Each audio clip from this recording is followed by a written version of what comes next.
Run it. I can't take no loss. I don't even know what it costs. I hit the ground, then it go off. Yeah, hit the ground, then it go off. Yeah, I can't take no loss. I don't even know what it costs. Yeah, I hit the ground, then it go off. Yeah, hit the ground, then it go off. Yeah. Welcome, and thank you for joining us on Building Greatness, the Warrior Way, a Westcliff University athletics podcast, brought to you in part by our 5 C's. And win. What's important now? As always, I'm joined by our SID, Chase Dodge. How's it going, kid? And I'm Will Smith, your assistant AD of operations, back with the what's what in athletics and culture. Let's check in and get into the game.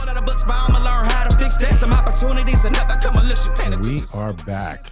Chase, how are you, my guy? Oh, what's up, Will? Dude, I mean, I'm enjoying these podcasts, getting like with you, just talking sports, all that kind of stuff, man. It's a good time in the summer. Dude, I am learning so much. I appreciate you too. And today is going to be 101 for Will. How's it a 101 for you, Will? Like, because I promise you, I know I'm a beginner at best at this next sport. As important as it is, as much as going on, and as much as I know you love it. You're going to have to teach me 101 style. Okay. What is soccer? Now, not all the basics. I understand this, I do watch some games, but nothing like what you have under your belt. You've been watching it a long time. I mean, even so much as certain members of your family, are all of them, dude, into it. So I know that between the two I know in your family, you guys cover a lot of space when it comes to soccer. Oh, absolutely. And, for people tuning in, especially, I mean, you got to talk about it with our men's soccer team and our women's soccer team, how a lot of them are international, a lot of from Europe, and they say it's football. Here in the US, I mean, we call it soccer. It's just easy for the terminology to roll off my tongue. But no, I mean, my whole family has revolved around the game of soccer. Like, it's from growing up, playing out in the field, my dad coaching club, high school and college with my sister Tess, who played at the NAI level for women's soccer as well, with Blair, my other younger sister, playing in high school. So it's just part of. So you love it? Yeah, I love it. It's honestly it's a part of the Dodge family DNA, to be honest. I feel that. In terms of we're currently right now that my sister and I were texting about hey, did you see this game? Or I'll put it this way. When I see a game, when I'm watching the English Premier League and I see a game and I meet up with my dad and I'm just oh, hey, did you see that game against Arsenal? Oh, Arsenal won 4-0 or something like that. And he gets so mad. He goes, dude, I haven't watched that game yet. And I was like, oh, I'm sorry. That's how spoiler alert. Yeah, spoiler alert, right? That's how passionate we are for soccer worldwide. I mean, I know you can't see it, but I got country flags in my room because I pick I'm just a huge sports fan, so I like picking soccer. So I pick regions. So there's different regions in FIFA. So when you watch the World Cup, the World Cup qualifying there's different football associations or federations, whatever you want to call them, that host their qualifying. So it depends on the size of the federation. So maybe there might be 3 or 4 spots that for any country to make it to the World Cup. So I'm pretty sure you might know a couple if you hear them. So have you heard of UEFA? Yes. Okay. That's a European federation. So that's everyone in mainland Europe. There is Oceania, which is in the Pacific. You have the AFC, which is I believe it's the Asian Federation. You have the African Federation, and then you have I forget but there's one for South America, and then CONCACAF, which is the main one I always pay attention to because I'm. And these are all under the FIFA World Cup. Yeah, they're all under FIFA, the FIFA head organization. Gotcha. So you've got FIFA, you've got Premier League, you got Champions League, you got. Well, those are clubs. Those are clubs. Okay. Those are So those are clubs. Each like probably like every nation has like their home domestic league. Uh-huh. And Like I believe, yes, they do all abide to the FIFA rules and regulations and all that kinds of stuff. right. So you're right. It's a massive organization. It's amazing that when I started hearing about, obviously, it's big in the news. Messi just landed in Miami yesterday, and literally it was pandemonium. But you hear the amount of money these soccer players are getting paid. You got to know this is the biggest thing since sliced bread. I mean, it's amazing, some of these contracts. It's a world sport. Well, oh my God. And some of these kids, right, they're in clubs like at 12, 13 years old that are literally feeders for these larger systems, right? Yeah. So for example, like every top tier league in Europe has what are quote unquote like oh crud. It's actually slipping my mind, but it's academy teams. Gotcha. The academy level, so that people like 12, 13, 14 years old are able to play on these like academy teams and that are possibly able to join the first team. Wow. So it's not unheard of. You'll be seeing a lot of like 15, 16-year-olds have their like professional debut in the English Premier League, in the Bundesliga, La Liga, Serie A. Like it is very common to see that.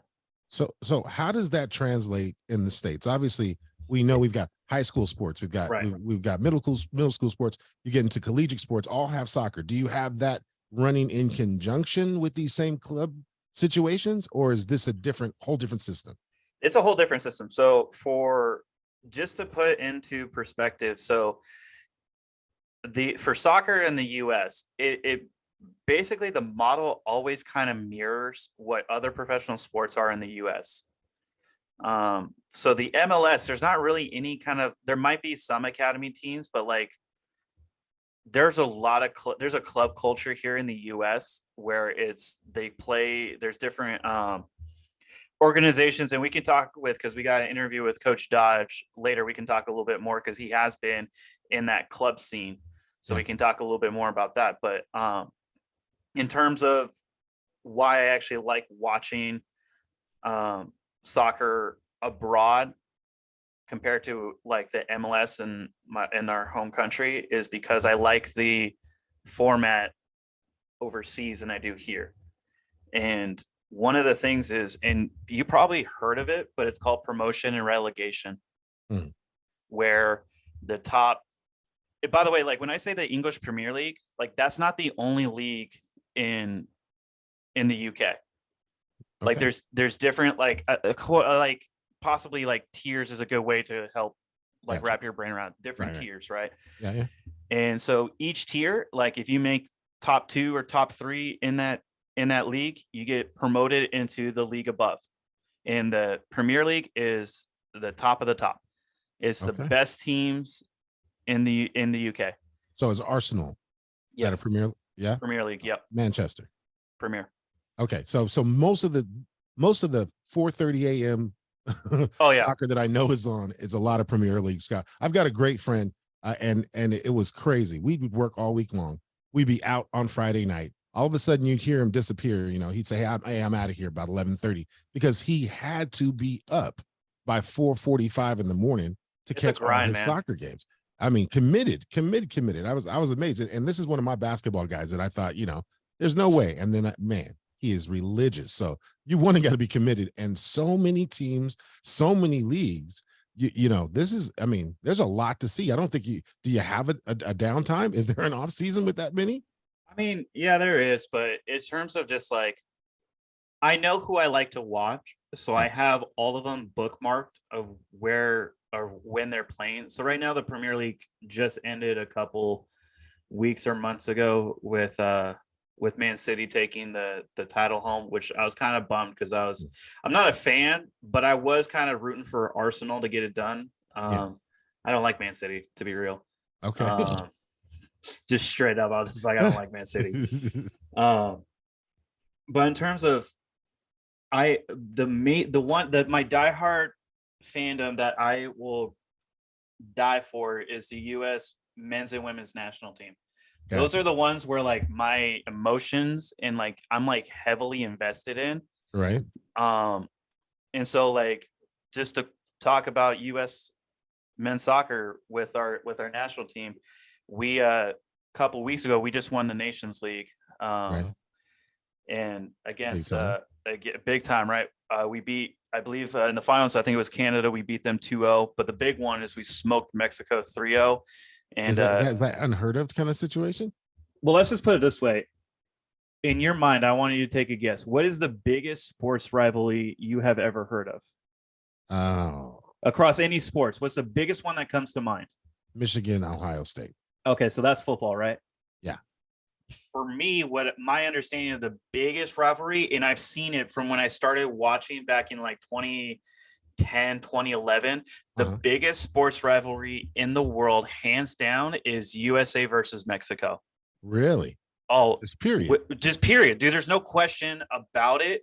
In terms of possibly what you like about Michigan, Ohio State, and how they definitely do not like each other. I mean, big time. Same goes with 100,000 USA and Mexico. people in the stadium going wild over the other ones. Well, there's a documentary about this rivalry. I highly recommend that you watch it. It's on Amazon Prime, I believe. It goes into the history of it, where right now, so full disclosure, like Mexico has been dominating this rivalry for the whole, like since the 20th and 21st century. However, ever since I believe like 2000, the USA has been going like, and Mexico are head to head. Now it's since 2019, I believe that the USA has surpassed Mexico in terms of overall ability with their professional development with some of the players, coaching. Just like I believe the USA has done a much better job than Mexico. And okay, quick question. Yeah, what's up? One, do you think that has to do with the advent of MLS in the USA? And then how long has MLS been actually active? Because I remember him starting. I just can't remember what year it was.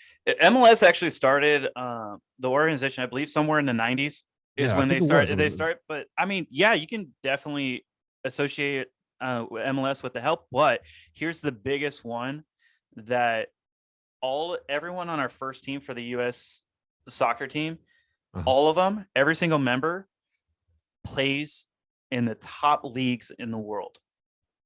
So they're playing for big name clubs to give them that kind of experience with other people around the world, and top leagues like the English Premier League or Bundesliga, and then I believe La Liga. And there's a couple all over in like maybe like tier 2 leagues in Europe.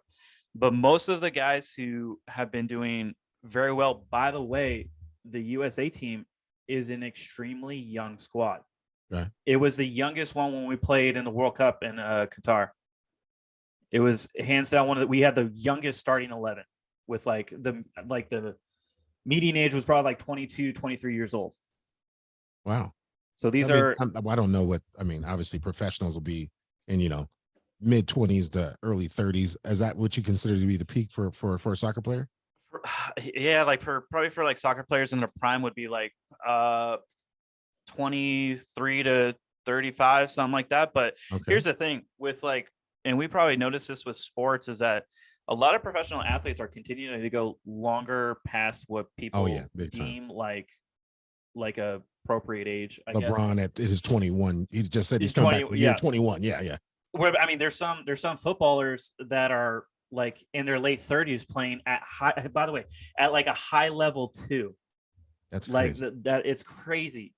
Don't they run like 8 miles a game or something crazy like that? To be it actually in your late 30s. I don't know if it's 8 miles, but it can get up there if it's a heavily intense game where there's a lot of back and forth, a lot of attacking and counterattacking and stuff like that, possibly. But right. They do at minimum. I think they do like a mile. Like that's a minimum. So they're one of the most like in shape people on the planet. It seems like it. And then to carry that into that early 30s and still be viable. I have one more wonky question for you. Okay. In basketball, you can really tell the difference between quote unquote European players that play in the European League versus an American player. Do you find that to be the same in soccer? Do they have just certain styles that they play in Mexico that's, you know, different than the United States, that's different than Europe, or are they all I believe that in terms of style, you might see it like with their national teams, possibly in terms of like the like just the ethos of the team, you might see different styles. But in terms Mhm, of like what I love about like soccer and football in general is that a player, to be a great player, you just have to play football. Like everyone has different styles, mhm. and it's so much fun to see it on the field. Where, for example, someone can just be super physical and not technical, or someone can be like a little bit like they could be like 5'7", but super technical on the ball. And that 5'7" super technical on the ball could be a lot better than that 6'2" center back who doesn't know that has like two left feet. Right. Like And there's it, that's another good question because I didn't realize. I mean, obviously they're athletes, right. uber athletes. But like I'm from, I grew up in California, grew up in Nevada. We have Vegas FC, and you go to the games. And honestly, height is not something that I No. see on the field. But then when I was in Europe, and I was actually specifically in France, I met a couple guys from PSG, and these dudes were monstrously large. Yeah. Like they didn't look like what I would think to be a soccer player. They're in that 6'3" to, I think one guy was 6'5". I Yes. mean, just ripped to, just ripped up and basically can run all day. Just a tremendous athletes. Is that just a regional thing? Is that a league thing? Is it just professionals are just that way? It just, I guess it just depends on the manager and what he wants as a player. Mm, And I'll just speak in like hypothetical, or like in generalization, not hypothetical. In generalization, the different positions, it's actually like for forwards and a midfield. Forwards, they can be whatever size, it's no big deal. mhm, Midfielders can be at least average to 6 foot, but that back line and that goalkeeper generally want to be at least like above 6 foot, mhm, because yeah, height doesn't matter as much in football, but in certain instances it can be, in terms of like corner kicks or mm. set pieces or winning a ball out of the air on a goal kick or something like that. Um, yeah, definitely has its advantages, but that smaller person on the field can be super technical and can dribble around you with no problem at all, getting behind that 6'3" big frame in that back line. So it has pros and cons. So it doesn't matter what, like, for example, like we were talking about in the NBA, like, I mean, did you have to be above 6 foot to be a successful basketball player outside of that point guard position, right? Yeah, yeah, With 100%. soccer, it doesn't have to always be that way. That's pretty amazing. I mean, I've seen, like I said, it seems like that I can't really. Again, I'm going to say a novice, and I'm learning and I'm working my way into it. But with just like you said with basketball, you start looking for them. It's like they're going to be 6'6" to 6'9". They're going to weigh Yeah. 220 to such and such pounds, and they've got to have leaping ability. They got to have this. With soccer, it seems like everybody's got a different skill set. Some people are just like these speed demons that I couldn't keep up with if I wanted to. And then you do have these monster guys that are setting out on the field. And I'm like, I mean, there's no one range of person. And I guess it's like what you said is like, what does that manager really think the best team looks like? Right. And also, like, the one thing I also really like about soccer is that you have those star players, but there's 11 guys on the field. And it, just like football, I mean, not like American football, but like with soccer, it's so fluid. The game's constantly moving and developing. You'll start seeing lanes opening up for people attacking. It's in constant movement, and you have to rely on 10 other guys besides yourself. So there are star players, but the teams that do very well successfully as a unit are the ones that follow the manager's game plan 100% for the most part. Because once you have that star player that kind of breaks away, like, oh, I got it, it's my show. That's when like holes start opening up in a team's formation. And then you can't have that because the other team will be able to exploit that. And so that's the one thing I like about soccer. It's a team sport. Whereas like with basketball, there's only 5 people on the court, where you can have like that 1 or 2 star players and they'll be able to win a game. Right? With soccer, that's not the case, because you want your star striker to get goals, but what also you need is a strong back line and a strong goalkeeping presence to be able to keep that score 1-0 or something like that. So is it like with the most sports where defense does win championships as much as you need high-powered scoring, but you've got to be able to play defense? Yes and no. And this is the one thing, I'll go back to the rivalry with the USA and Mexico. Mhm. The one thing I always have been saying about Mexico is they're very good defensively in like playing like some hard football, right? But the problem with Mexico is I don't know if they can finish in the final third in terms of like getting goals. Mhm. Like it's hard, man. And so yeah, defense, you can hold it down for like a scoreless game, but if you don't have a star striker or like any kind of attacking in that final third, you're not going to win, because it's like a balance. You need to have strong defense and you need to have a mediocre strong offense. Like it's part of it. Like, yes, in terms of like defense can win championships, but if you don't score, like you're not winning. Oh, You're just man. going to end up, you're going to end up, Right. and especially like there's ties in soccer. So like if you're playing in league games, Mhm. like if you ended in a tie, yeah, you get a point, where a win is 3 points, right? Mhm. So if you tie, like, yeah, it's okay. You earned a point. You didn't lose anything, but you're also not going to progress like far in the league. Maybe like in tournaments, like in tournament structure, like in the World Cup, like if there's a tie after regulation and overtime, you go to a penalty shootout. Right.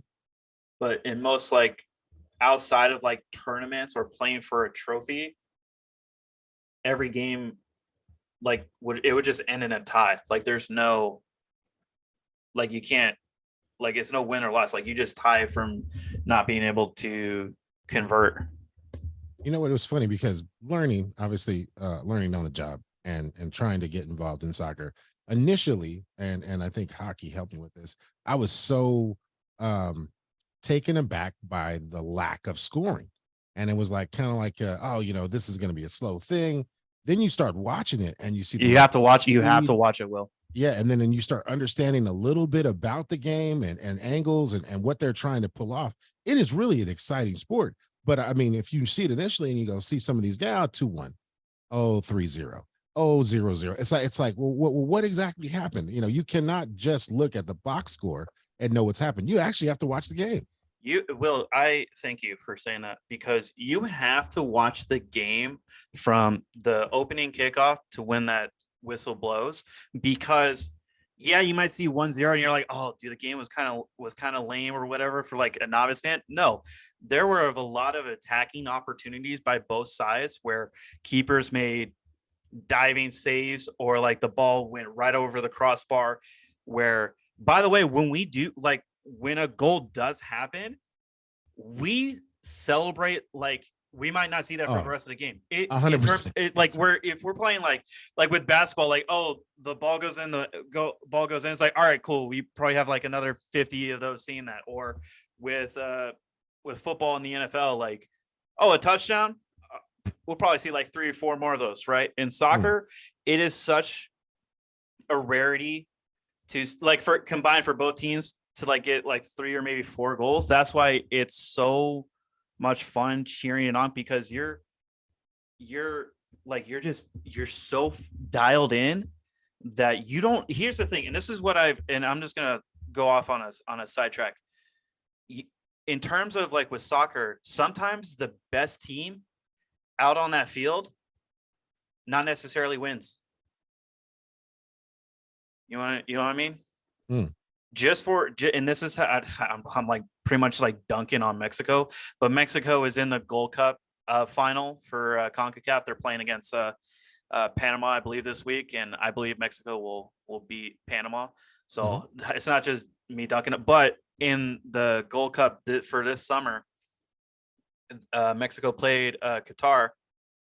Qatar won 1-0, but Mexico had 63% possession, had over 20 shots registered.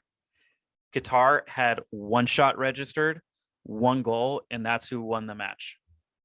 So, and Mexico had more possession. So what I mean by is like on paper, like you think the best team's going to win, and in some cases, that doesn't happen.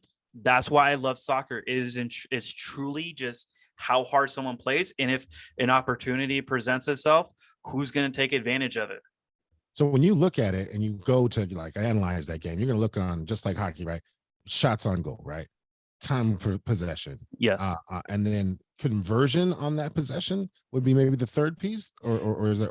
What is that? It's just in terms of possession, the possession percentage is just like is who controls the ball, majority of the match. Shots are like goal scoring opportunities. There's like shots and then shots on goal. Shots on goal is the main one where it could result in a block shot or a save by the keeper. A normal shot, it just might be like wide left, wide right, or just over the crossbar. Right. Okay. So really quick, obviously you're super passionate, Right. Really off the cuff. Top 3 teams you like to watch. Go. Top 3 teams. So I like watching the U.S. men's national team. Awesome. I like Dortmund, who's part of the Bundesliga. I was a huge Barcelona fan, but I mean, it kind of fell off just when Messi and Ronaldo actually left La Liga. It's kind of like it's like so right now, at least for me watching as an American fan. But I like the Premier League, and you know, Coach Dodge might have a favorite Premier League team. With me, I actually just watching everyone playing in the Premier League because it's just like that's the top league in the world to be in. So I just like watching them all. So I'm not like heavily invested into a team in the Premier League. So yeah, I would just say those 3. All right, and then to follow that, top 3 players. Top 3 top players. 5, any order that you want to go. Top 5. Who do you think are the top 5 players in soccer right now? Like all time, or who are my personal favorite? Still active. Still active. You can give me your personal, whatever. Okay, yeah. Personal. What leans your head? What makes you want to watch? Who makes you want to watch? You know who it is. It's the GOAT, Messi. That's who I watch. Number 2, I actually really like to watch is Christian Pulisic. Okay. Very young, talented player. He now actually, I think he just confirmed it today. He's playing for AC Milan. But he's one of our top strikers for the USA team. Yeah.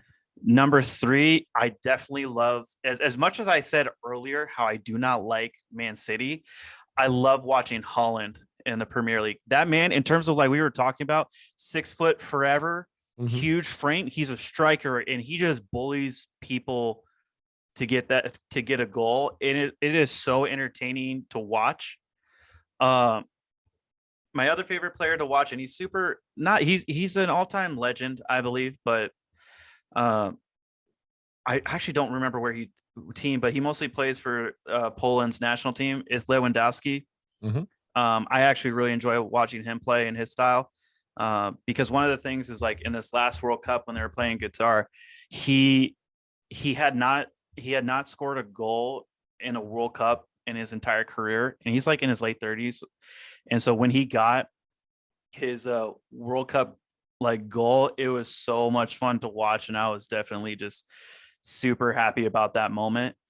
Yeah, I'll just stick it with that list. That's who I actually enjoy watching. Actually, number 5, I would say Mbappe, because I just kind of, as much as I don't like France as a team, and when they won the World Cup, I respected Kylian Mbappe just because of he won it at a super young age. He's like in his early 20s. I think he might be in his mid 20s now. I'm not sure.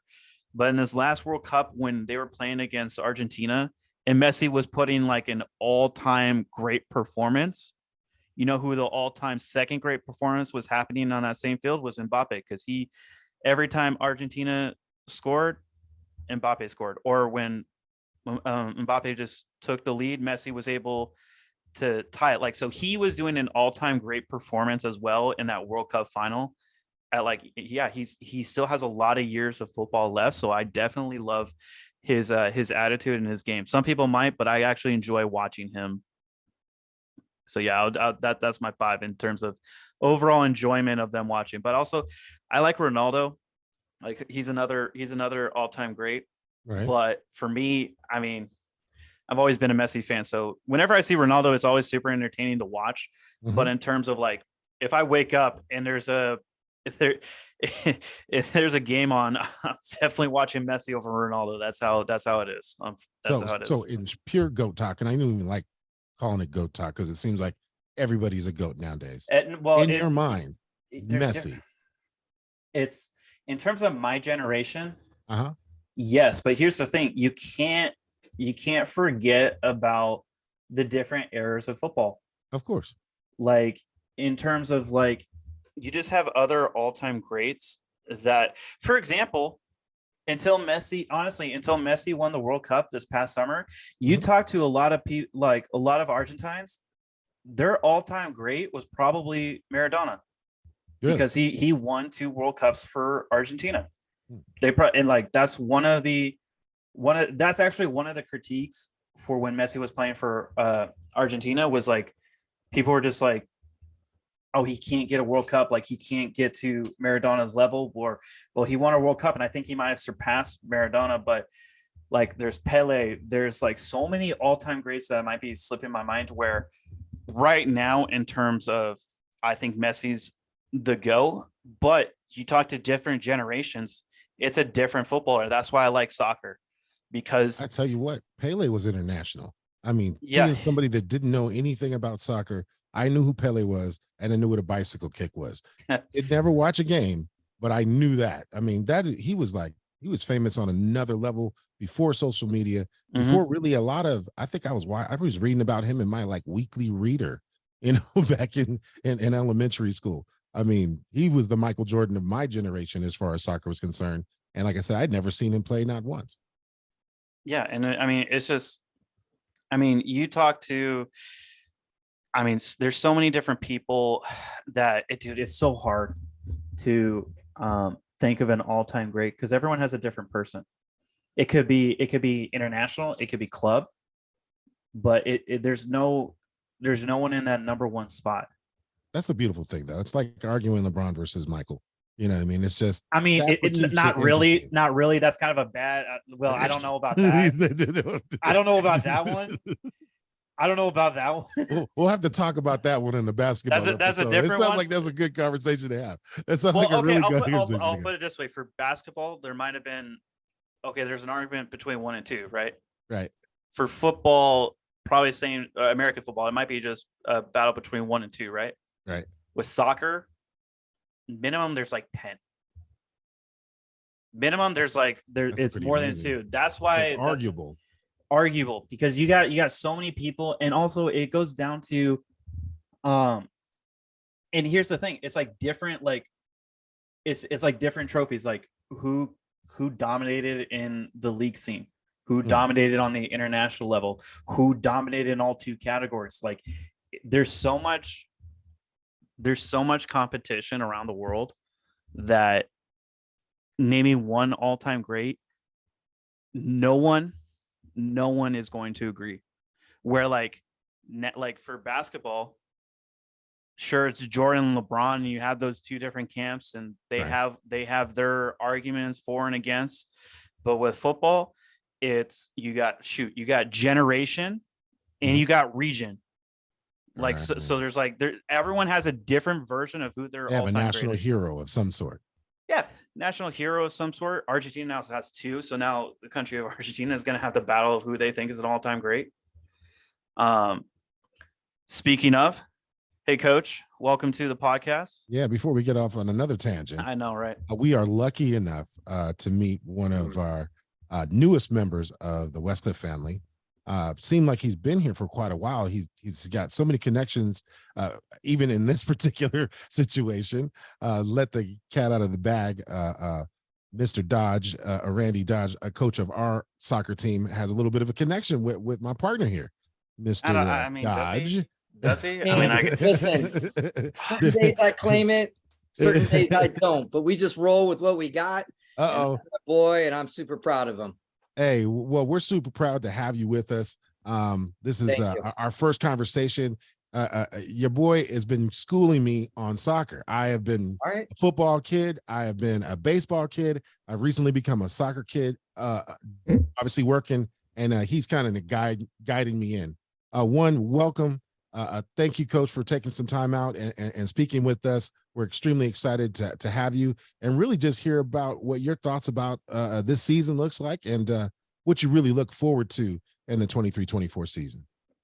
You know, I'm excited to be here. I didn't realize I would miss it as much as I did, just sitting out one season of college and, 24 years. But I missed it a lot. I missed the relationships with the guys and working with the staff. We've got a great staff with Tom and Rich and Connor and Francis and Brandon Gomez, who I brought over from Vanguard, who was an All-American for me there. Super excited. I think we have a great group coming back, regardless of all the adversity and, situations that have been thrown left and right, from behind, straight on, whatever it may be. We've got to make it work. And I think we've got a really good group that can make some noise. But again, they're pieces of the puzzle. Coaching staff are the puzzle masters. But again, on the day, got to have a little bit of luck to find the right piece to fit the right spot in the puzzle. And, we've got to generate that with creating a great culture, just with the guys, just a brotherhood of, regardless of the fact I want to take your job, I'm still going to love you while I take it.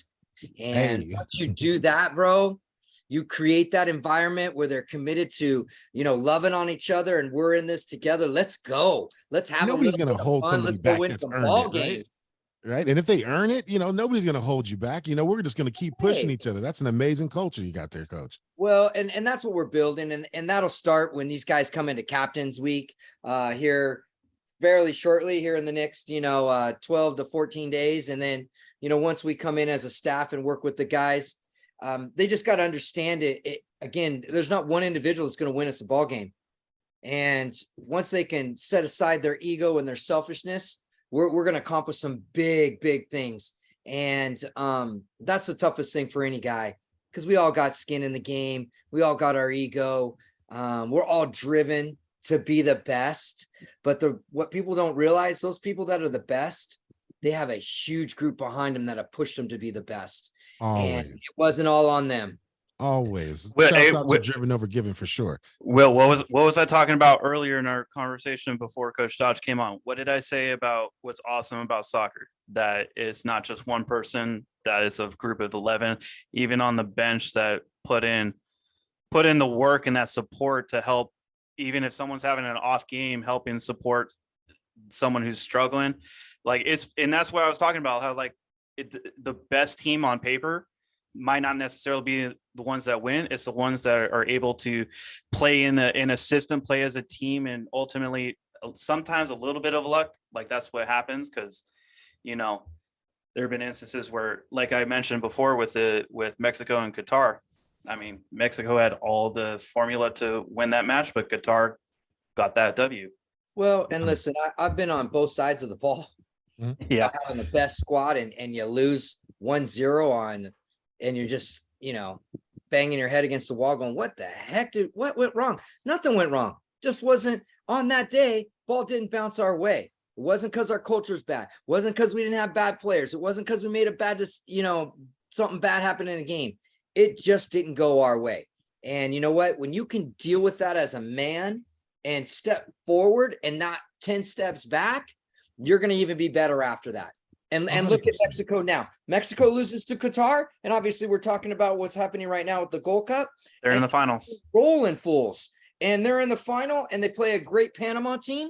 And I'm glad they're playing Panama and not the U.S. because, listen, at the end of the day, I never want to lose to Mexico.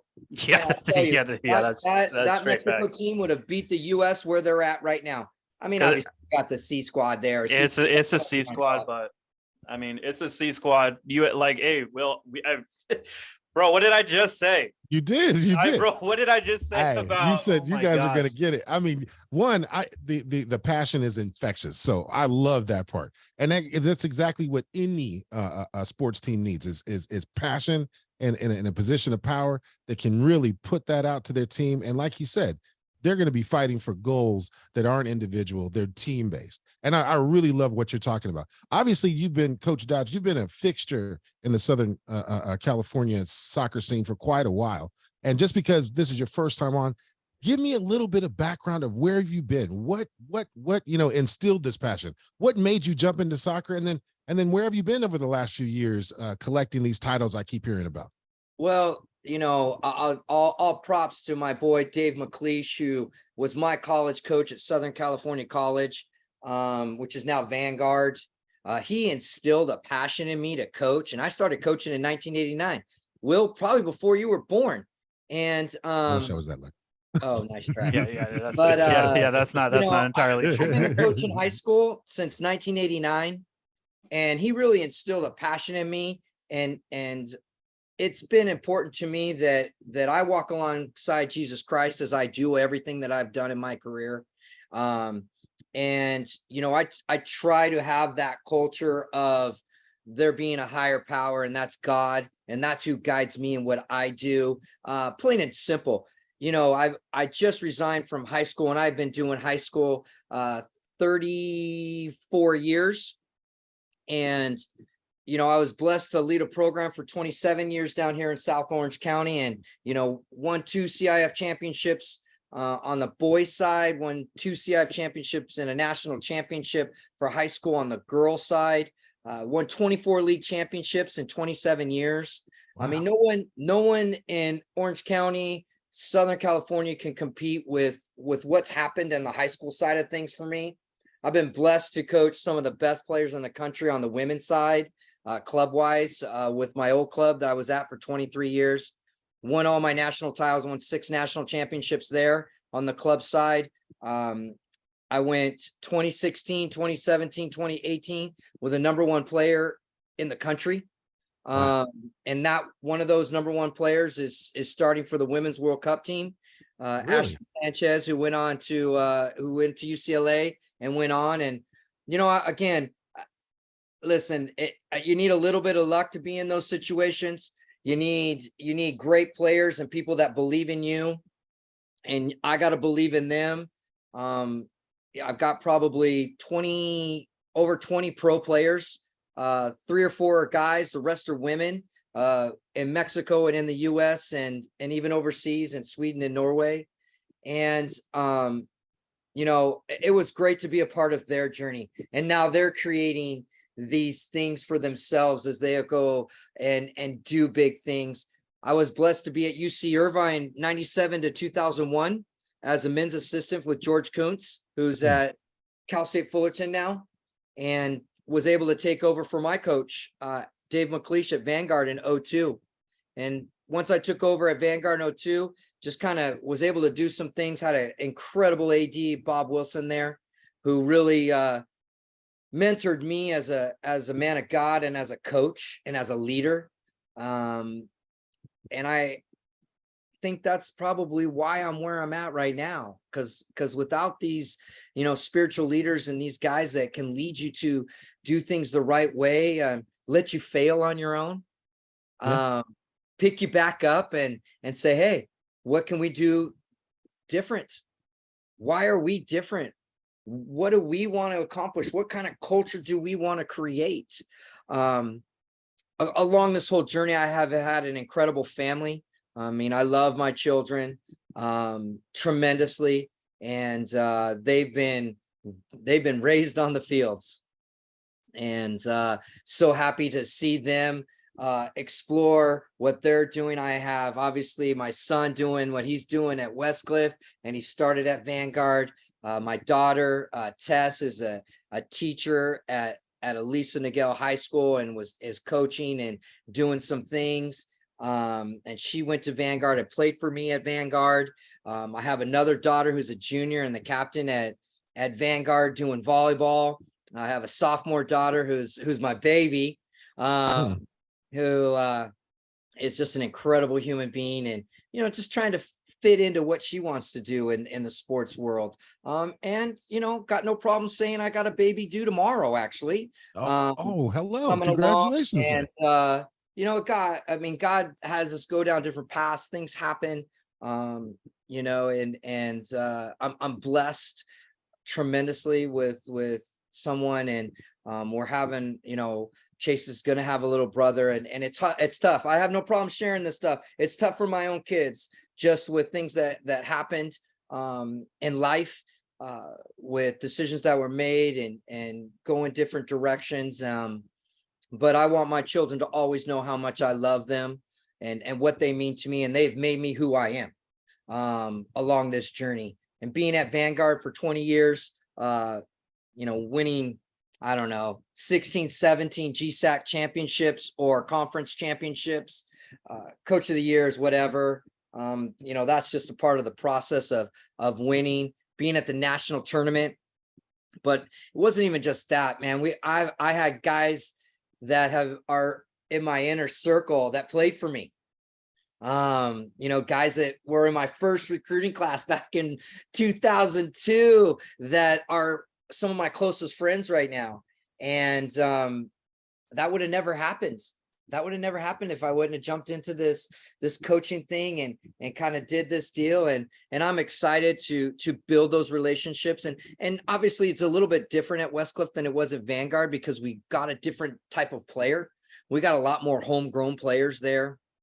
We got a lot more, junior college transfers, guys that families have gone to Vanguard. We had that. Westcliff, we're still building up that clientele. So we're into more of a market of going overseas and getting players.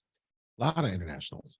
We got a ton of internationals. And you know what people don't realize with internationals, it brings across a different type of culture. But at the end of the day, they are guys that are striving to be the best. They love and are passionate about the game. And there's a reason why they're good. They do the work.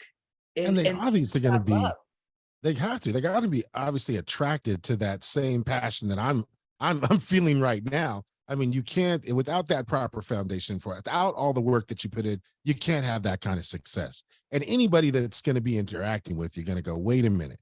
He's doing things the right way. He's connected with a network of people that are doing things the right way. Let me get on board. I mean, it's an amazing story. I mean, I knew that you had been a fixture. I had heard a lot, but to see how thoroughly you really entrenched yourself in the Southern California, and I wouldn't even just call it soccer, but in sports in general, you've had a major effect on student athletes. It sounds like going on 20, 30 some odd years. Sounds like we just happened to find you, luckily, in a chill moment, decided to sit down for a second. And that was it, man. Sean called me, we're chilling at Thanksgiving. Chase kind of said something. I'm like, oh, all right. Next thing I talked to, Sean and I talked Thanksgiving next day, and here we are. And listen, I'm a firm believer that the Lord brings across things in your life where you have to make decisions like, should I go down this path? Is it the right path, or should I go here, or should I stay where I'm at?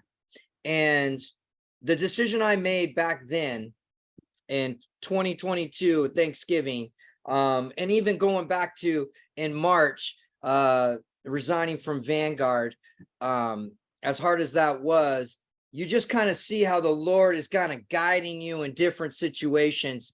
And even being a part of these guys' lives in the spring, it wasn't as much as I would want. It was like, honestly, for me, it was more about me getting to know the coaches than it was as much as the players. When it comes August 1st, when we're in, it's 100% players, because my staff's all in place and they kind of know what I want per se. But then it's on, they're either going to sink or swim with me. I think we've got the group that I want together, that can handle me. That's a big deal. Handle me. Coaching styles are coaching styles.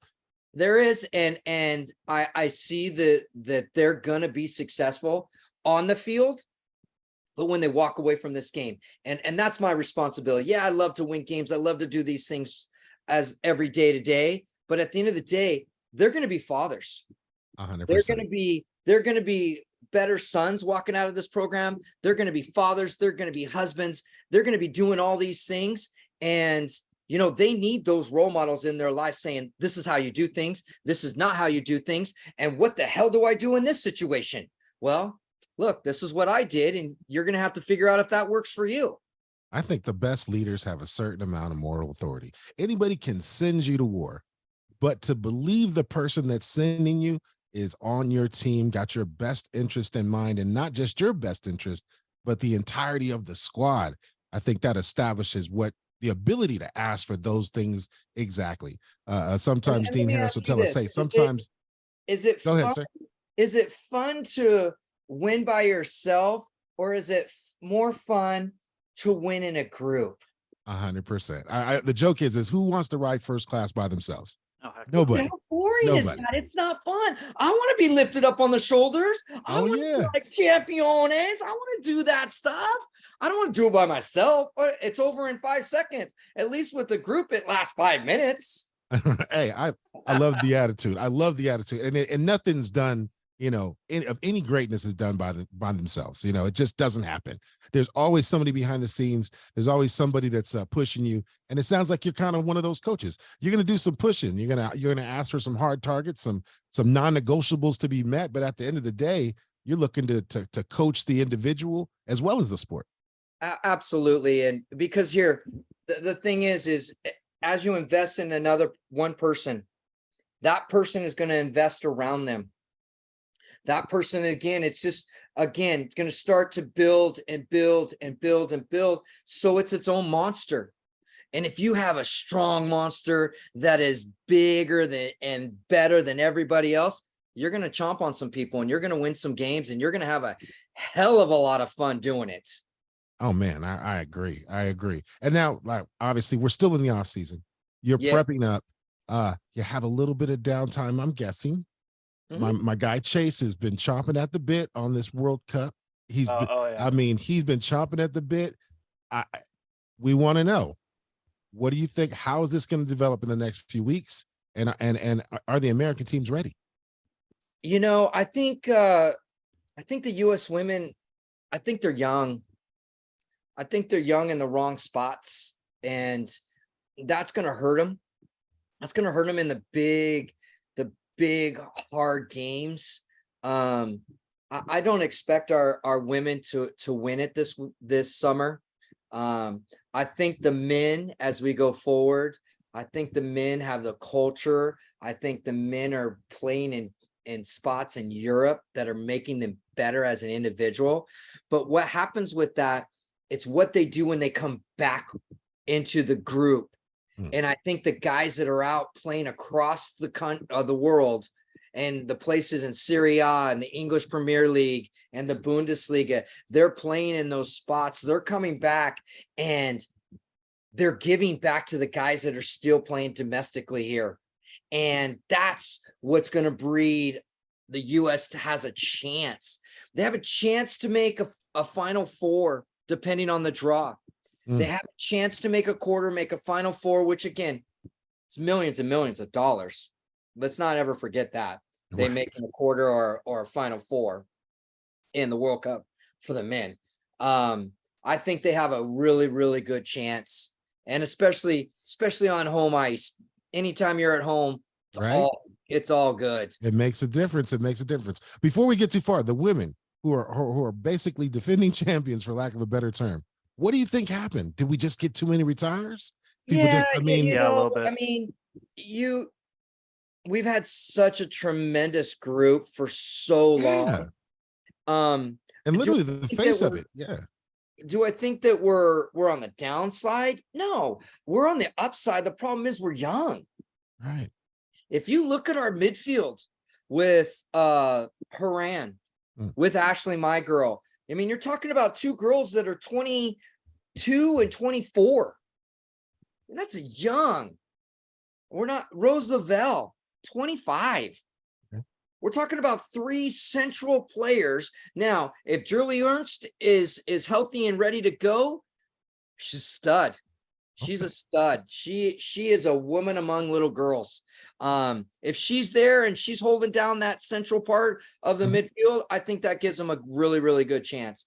I think they have a front line that's dangerous. I think Alex Morgan is in the prime of her career. And I've known Alex since she was 13 years of age. Okay. And she's at the top of her game right now.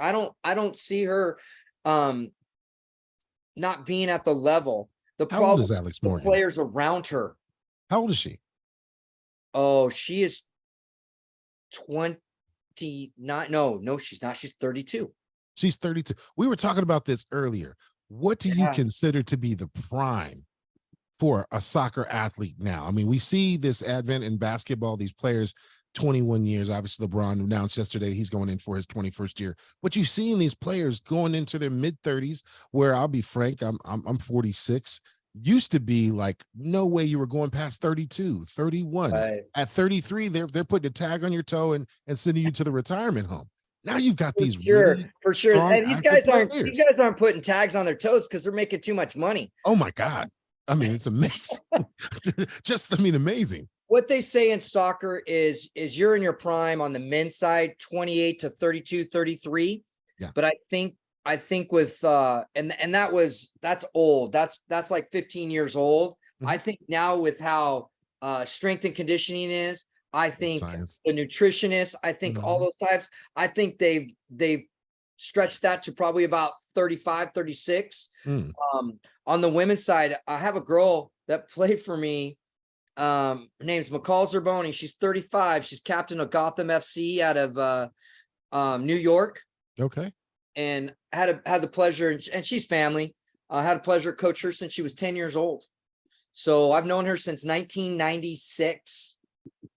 So, and she's been in the league. She's one of the top players in the league, and she's 35 and still holding it down. And she's not just holding it down. She's running the show. I mean, she's playing 90 minutes. She's doing her thing. The last World Cup cycle, she was making the team. She had a bad tackle happen to her, and she broke her elbow about 9 months before the World Cup, and it was a year-long recovery. She came back and gave a fighting chance, and she just couldn't do it. She was super bummed, but that was her shot. But it hasn't deterred her. So I think on the women's side, it depends. And again, the women have different physiques in regards to the fact that, I mean, Alex Morgan has a child and she's coming back and she's still a stud.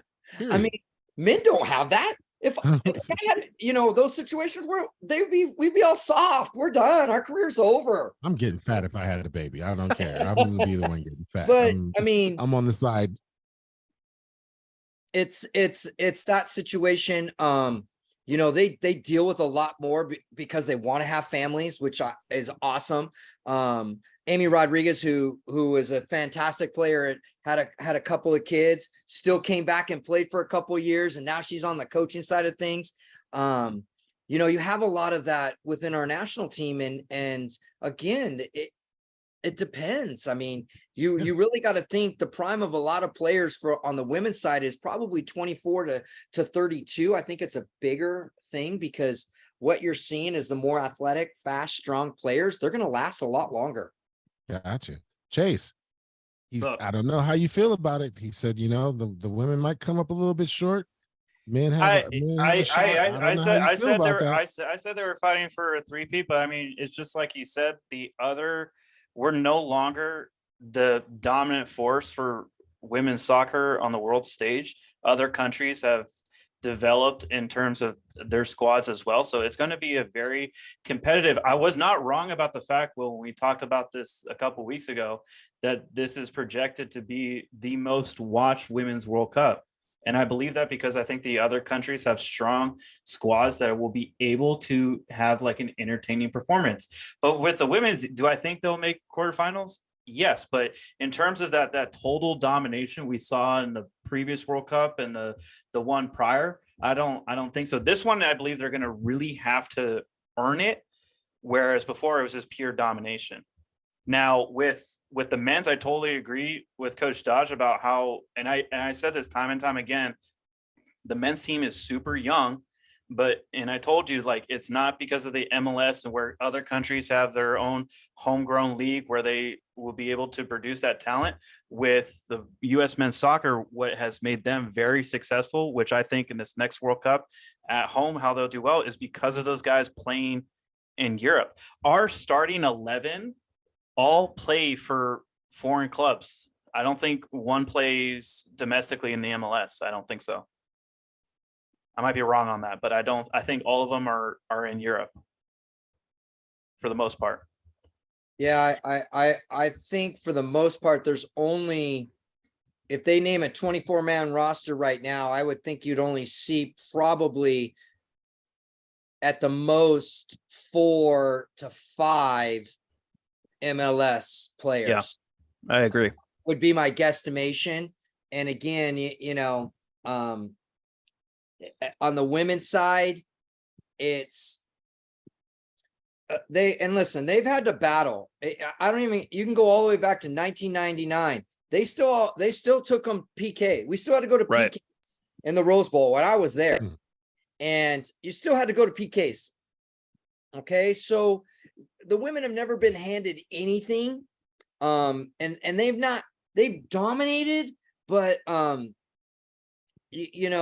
game is now shrunk because everybody else has put so much dang money into their women's team, and they really have. All the foreign countries have just funneled millions and millions to have a chance to do what the U.S. women have done, because they've seen what it's done for women, for girls soccer in this country. They want that in their country. All right, Coach. Hold on. Well, I got Go ahead, one please. question for you, because Will and I were talking about this earlier. In your mind, who is an all-time great footballer? Who's the GOAT in your opinion? Because I was talking with Will. You can talk with different generations. Even now, everyone has a different footballer in their mind. So I want to know what yours is. I mean, look, I go back to, Von Boston, who played for Holland with Ruud Gullit in '88. Gary Lineker, who played for England back in the '80s, early '90s. Now you start to ship. Now we're talking the world, right? We're not talking Right. our country. Yeah, we're talking world football.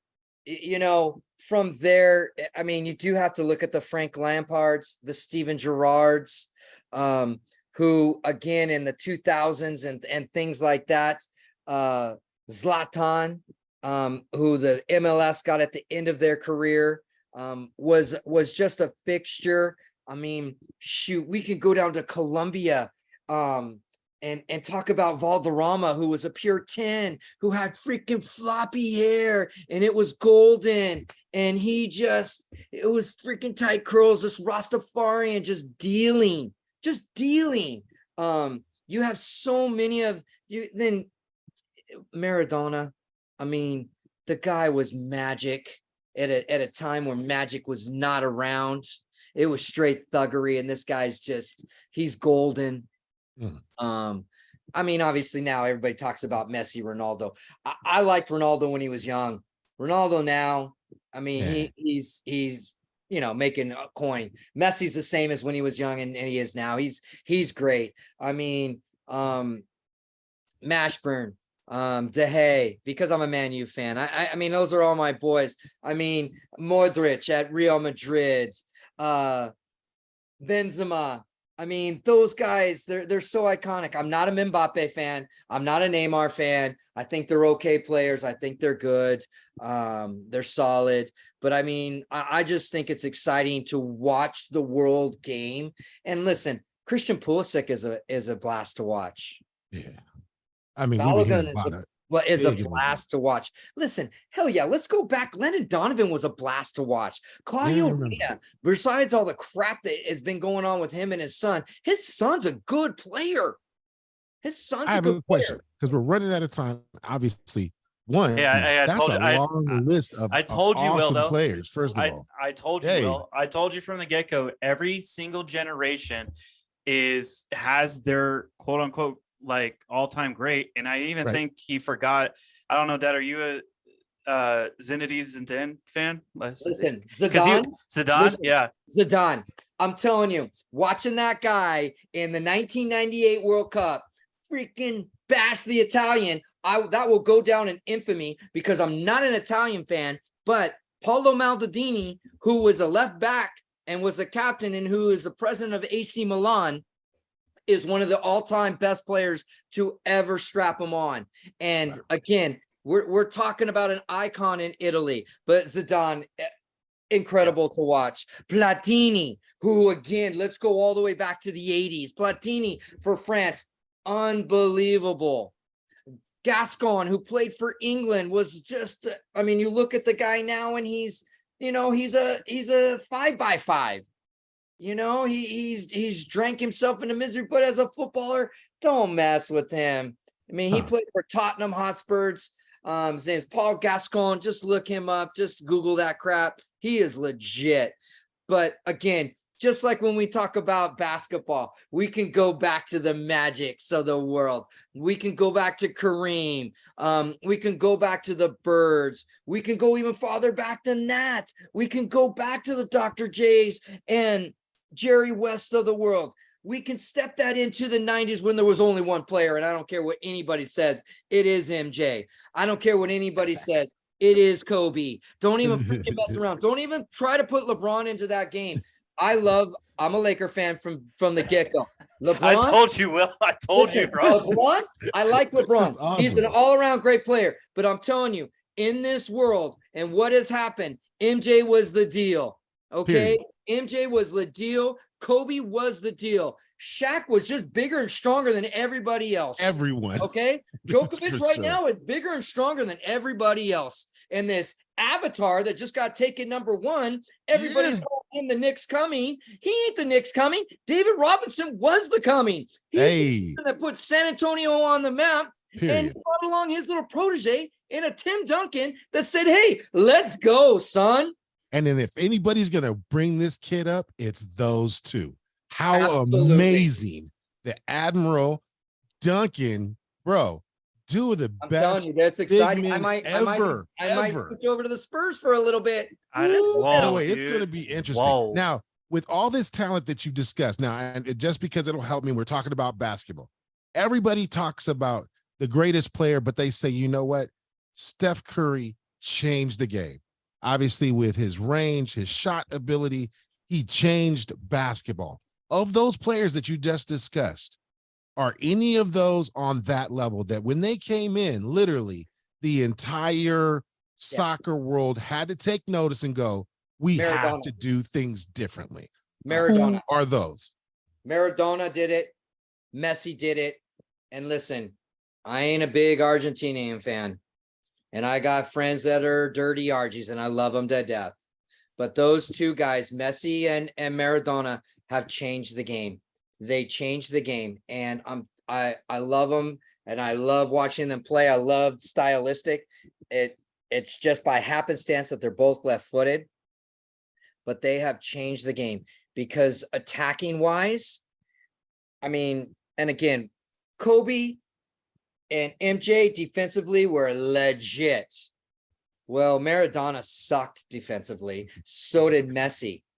But that's the thing about the game of soccer. It's not 5-on-5 on a small little area. It's 11v11 on 120 yards by 80 yards pitch. And I'm telling you, that's how these guys revolutionize this game. Amazing. Amazing.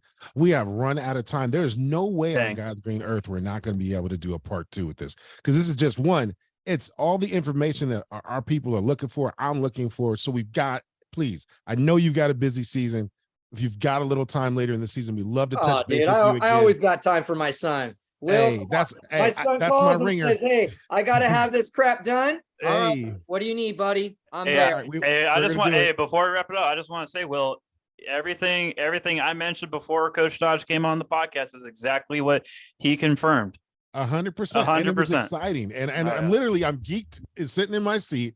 I'm about to get off this this podcast, and I'm gonna do some major Googling, because I'm telling you, it's infectious, sir. I mean, it really is. And honestly, we need that here at Westcliff. We're happy to have you here, and we're just excited to see how you guys put this team together and really what you guys can put on the field. I'm excited too. And you know what? Let's see. Let's roll the ball out and see where it goes. Hey, there's too much invested here. You can tell. Time, effort, energy, bro. Let's go. I'm hear ready you. to go.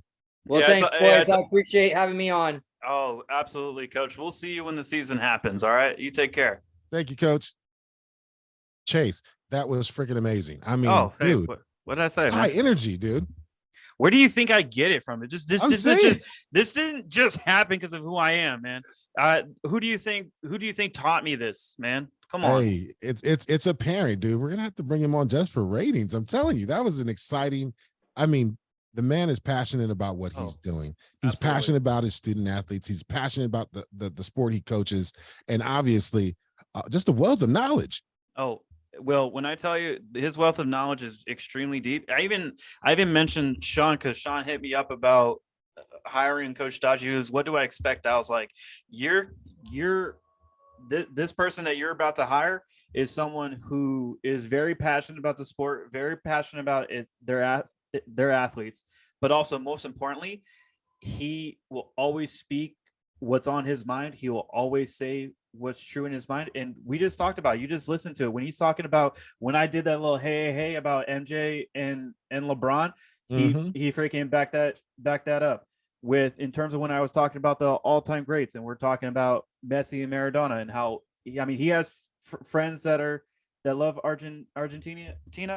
So I got friends as that way too, in terms of when we talk about all-time greats, and he listed a lot of people and he forgot some too. Like, he's involved, man. Like I said, he's got a wealth of knowledge. We got to have him back. We're gonna so pull that. Yeah, you're gonna have to call. Hey, 100%. Hey, Pop, need 20 minutes of your time and bring him back one more time. That was just. I'm excited. I feel like it should be a recruiting commercial or something. Something like that. But if you want to play soccer, I suggest you find Coach Dodge and hit him up. You got to hit him up. And hit him up. Let's see if we can catch you a walk on or something. But well, the one thing I've been saying since we've been doing this podcast since day one, you need to get invested in the world of football, because it is hands down the most entertaining thing to watch.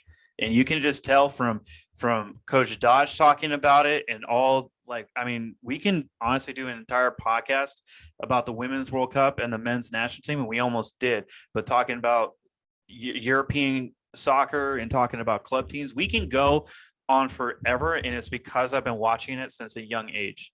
And in terms of like, you just got to catch a game. You just got to watch it, because I tell you, there's biggest fan bases in the world, a lot of passion, a lot of grit, hardworking individuals who play football. That's hands down. No one else can compete with that. It's not even close. It's pretty amazing. Like I said, I'm super excited about the season.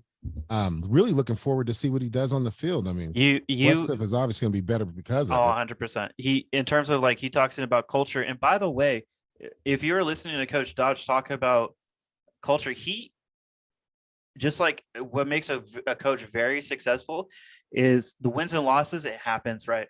It's part of sports. It's part of the game. But the most important thing he talked about is transforming these young athletes into great husbands, great fathers, great people in their community. That's why he is so successful. He transforms them for their sporting ability, but he transforms them on a personal level as well. I didn't come this way of who I am without my parents, without him and my mom. Like, that's straight facts. Everything I am, I credit to him and my mother. Like, and he will do that same way for the program. And by the way, we got to bring him on the next podcast as well, because we didn't even talk about how he will impact our department as a whole with other coaches, with him interacting with other coaches and them taking knowledge from him about how to do things the right way. When I am headstrong in how I do things the right way. And it's because of him and other mentors I had that were teaching me along the way. I've actually been obviously in operations or whatever, so I've been in a few meetings with him and the other coaches, and you can tell. I mean, good people, passionate people, usually are infectious, and usually they help. One, it's part of our 5C culture anyway. He just matched up perfectly. The cultures combined easily. So I mean, it's one of those situations where you better just get on. You know what I mean? Because this is the train. This is what we're doing here at Westcliff. And I suggest you get on and enjoy this ride because we're going places. And I'm loving everybody on the ride. I'm loving everybody on the ride. All right. Before we wrap this up, Will, B has one burning question for us that he just had to slip in without any preparation for us. He goes, over under on the men's soccer wins in 2023. What do you think it will be? I'll let you say the first number. I don't even know how to score that. I have no clue. I personally, I'll give you a hint. They have a max of 18 games in a season. So over and under, what do you think it will be? If I said 15, would that be outlandish? That's a high bar. That's an extreme. That's an ambitious bar. For context purposes, the men's soccer team last year had 11 wins total. So that would blow it out the water. Okay, so let me be. Okay. Yeah. So that and then our first year in the league, we had 13 wins. So over and under, what I will say, I believe over 10 wins. Over 10? Over 10. That's my. And we had 10 last time. We had 11 last year. How many returners? Do you know how many returners we got this year? I don't. But at the end of the day, I don't. I'll bet on Coach Dodd. I'll go 12. What's good? You'll go 12. I'll go 12. I felt him, bro. I felt the guy, right? Dude. I'll play for you. Run through brick walls for coaches like that. And super passionate, little moral authority. Give a damn about you. Excuse my language. But we can go. We can go. But just like I said, like in terms of returners, like returners are great, but having a star player is not the recipe for success. It's the good culture. It's a great system in place where everyone can feed off of each other. I believe my over is 10, and that's a pretty, in my opinion, that's a good bet. I think the very least will match what we did last year, but I feel like minimum of 2 extra wins. So I told you this in the podcast when we were talking about in the fall and expectations. The number one thing I said with Coach Dodge is this culture, like just establishing a better culture with him. You can tell by his passion of it, and just I'm excited about him transforming these athletes into great men, right? For sure. That will translate on the field as well as off. That's what I'm excited about. I'm excited about actually the SID team in general. I'm excited actually for all the coaches to see him coaching in action, because I have been around it for about like more than 20 years of seeing him coach, and it's infectious. I'm just going to leave it at that. It's infectious just to be on the sideline, listening and hearing him talk and conduct his team. Hell of a show. Again, we're going to do this again. Oh, I know. This is going to be the last time we'll talk to Coach Dodge. That's a fact. Can't be. That was just too exciting. I'm excited. You know what I'm excited for? What's that? Killer B, our producer. He's actually going to get a little vacation time. I see him all over. It seemed like he's all over the country, or at least all over the West Coast all year long. B, get out. Yeah. Well, this is get out, sir. Something cool to drink, somewhere comfortable. I hope you enjoy, and we can't wait for you to get back. But man, stay gone as long as you can, sir. With that being said, everyone tuning in, this next podcast will come back, I believe, the first week of August, because season's about to start. Practices are about to kick off. We're about to have some games in the middle, late August. So we got more Westcliff Warrior action coming up. Stay tuned. The SID team, B, myself, and a bunch of other guys, we're going to be taking a much needed break from talking about athletics, but don't worry, because when we come back, we're coming back strong to give you all the information that you might need headed into the fall season. Yeah, buddy. If you're not actually connected or subscribed to this podcast, you got to do it. Do it now. If you're not engaged in the socials, man, run through your IG, run through your Twitter. Dude, these people that we're talking to every week are on there, and they're posting all the content you could possibly need for every sport that you're interested in. So get on, get engaged, and get ready for a hell of a ride. We did well last season. This is people going to be gunning for us, and guess what? We're gunning for them. So great show. I can't wait to see you again next time. Chase B, man, something with a little umbrella, a little drink with an umbrella, something, just that really, pays some homage to all the work that you've done this year. We appreciate you, and we'll see you guys next time, Roy. I'm excited to do this. All right, peace. As always, I'd like to thank my co-host, SID Chase Dodge. Appreciate your help, brother. And our great producer, Brandon Peterson. Thank you for all that you do. I'm Will Smith, your assistant AD, and this has been Building Greatness, the Warrior Way. Oh, and don't forget, please subscribe wherever you download your podcasts, and please leave us a 5-star review on Apple Podcasts. It really helps us get the word out about our Warriors. Until next time, Westcliff family, what's family? Forget about me. I love you. Peace.